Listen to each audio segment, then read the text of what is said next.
Dua, berbeda kasusnya, stimulusnya sama. Di sini ditampilkan ada Ingin tahu tabung jawabannya? yang tingginya Silahkan saksikan sampai 12,5 tuntas cm, video kemudian berikut ini.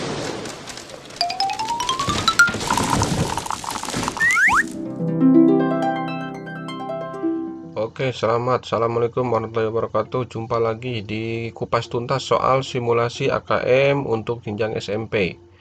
Sekarang temanya tentang kebutuhan air. Stimulusnya adalah sebagai berikut. Cara akurat dan mudah untuk menghitung kebutuhan air untuk tubuh kita. Teksnya adalah jumlah air yang kita minum per harinya bervariasi, berbeda setiap individu. Nah, ini salah satu cara untuk menghitung kebutuhan air tubuh kita bersumber dari India Times. Langkah pertama, ukur berat badan Anda dalam kilogram. Langkah kedua, bagilah dengan angka 30. Kemudian langkah ketiga, tambahkan lebih banyak air untuk aktivitas fisik. Jika berolahraga, Anda mungkin kehilangan banyak air melalui keringat. Tambahkan 0,35 liter atau 350 ml setiap setengah jam setelah latihan. Jadi, jika berolahraga selama 1 jam setiap hari, tambahkan 0,7 liter atau 700 ml air ke dalam kebutuhan harian Anda. Contoh kasus, Santi ingin mengetahui kebutuhan airnya dalam 1 hari. Santi kemudian mengukur berat badannya dan didapat hasil sebagai berikut. Jika hari itu Santi berolahraga selama 60 menit, jumlah air yang dibutuhkan Santi saat itu adalah titik-titik. Kita mengetahui massa badan Santi dari timbangan sebesar 54 kg. Kemudian waktu berolahraganya 60 menit atau 1 jam. Dari stimulus didapatkan informasi bahwa jika olahraga selama 1 jam setiap hari, maka tambahkan 0,7 liter. Nah, air yang dibutuhkan Santi adalah sebagai berikut. 54 dibagi 30, hasilnya ditambahkan 0,7 liter. Hasilnya sama dengan 2,5 liter. Jawabannya yang D.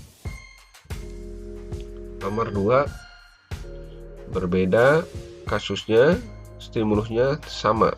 Di sini ditampilkan ada tabung yang tingginya 12,5 cm, kemudian memiliki diameter 7 cm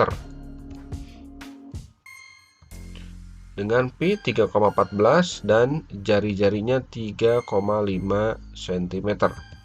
Kita gunakan volume tabung, yaitu V dikali R kuadrat dikali tinggi.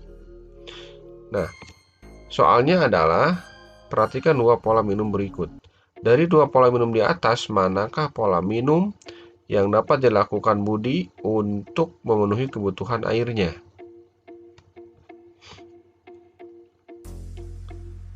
Nah, kemudian volume tabung kita cari.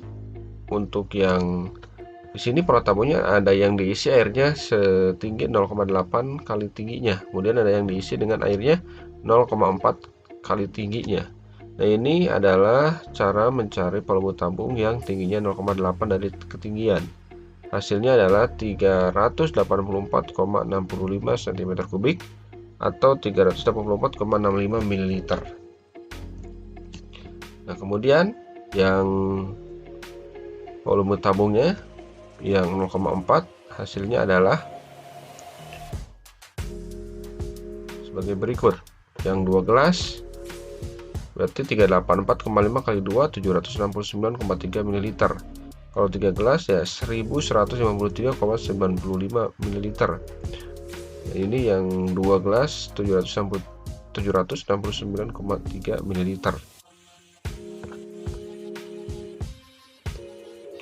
Nah, kemudian dari pola 1 didapatkan, dijumlahkan, hasilnya 2692,55 ml.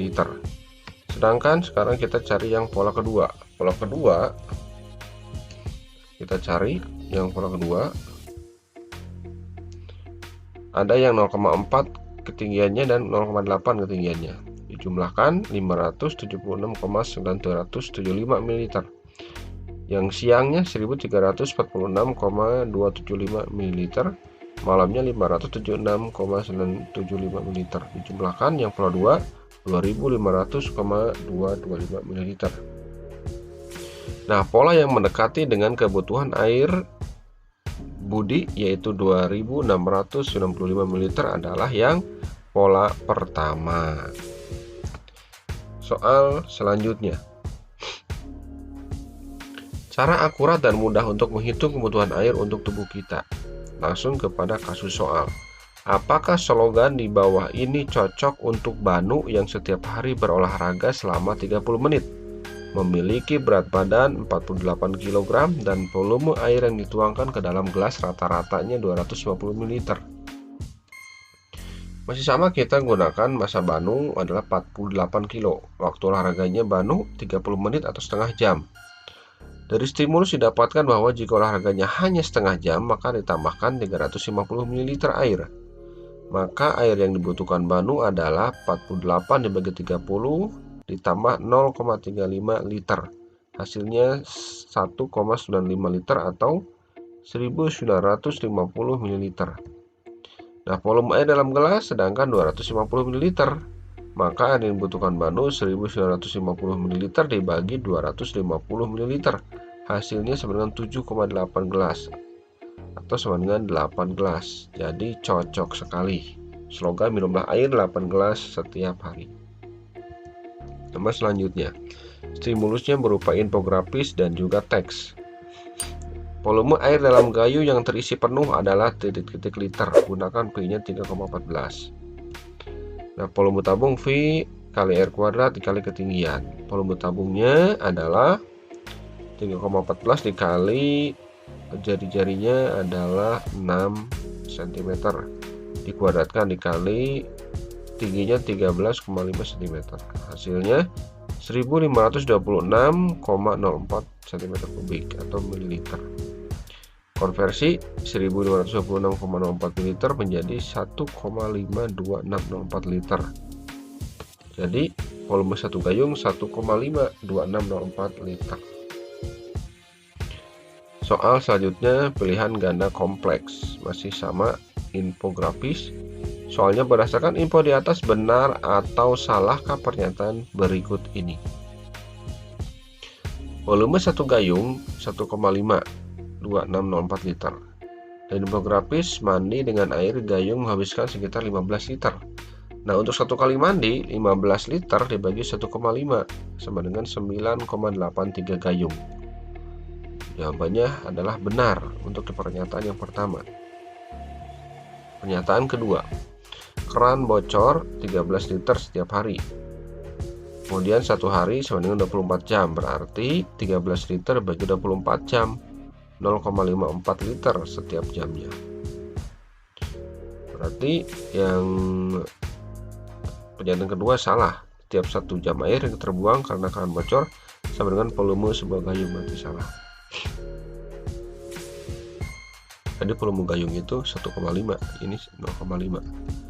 Pernyataan ketiga, untuk membuat satu rem atau 500 lembar kertas A4 seberat 80 gram dibutuhkan 500 liter air. Kita cari jawabannya, satu lembar kertas itu butuh 10 liter. Berarti kalau 500 lembar kertas butuh 5000 liter, ya. Bukan 500. Berarti jawabannya yang salah. Pernyataannya salah. Kemudian pernyataan keempat, banyak air yang dipakai mandi menggunakan bathtub setara dengan banyak air yang dipakai mandi oleh 20 orang dengan menggunakan gayung. Mandi dengan bathtub butuh 100 sampai 300 liter. Untuk satu kali mandi 15 liter bagi 1,5 sama dengan 9,83 gayung. Nah, maka kalau 20 orang dikali 15 liter sama dengan 300 liter, ya. Sesuai atau benar. Soal pilihan ganda. Fikri memiliki ember mandi berbentuk tabung berdiameter 35 cm dan tinggi 46 cm berisi penuh air. Berdasarkan info pemakaian air saat mandi menggunakan gayung, air pada ember Fikri dapat dipakai untuk berapa kali mandi? Nah, Dari infografis, mandi dengan air gayung menghabiskan air sekitar 15 liter. Volume tabung PR kuadrat kali T dengan jari-jarinya adalah 17,5 cm dan ketinggiannya 46 cm. Wah, terlalu tinggi, ini hampir setengah meter gayungnya. Embernya hampir setengah meter, sehingga volume tabungnya 44.234,75 ml. Nah, kan kita konversi ke dalam liter menjadi 44,23475 liter. Satu kali mandi menghabiskan 15 liter, berarti ember tersebut bisa dipakai untuk berapa kali mandi ya? 344,234 liter dibagi 15 liter sama dengan 2,948 kali atau 3 kali untuk mandi. Yang A jawabannya. Oke, terima kasih. Itulah pembahasan soal simulasi untuk KKM jenjang SMP. Semoga bermanfaat. Assalamualaikum warahmatullahi wabarakatuh.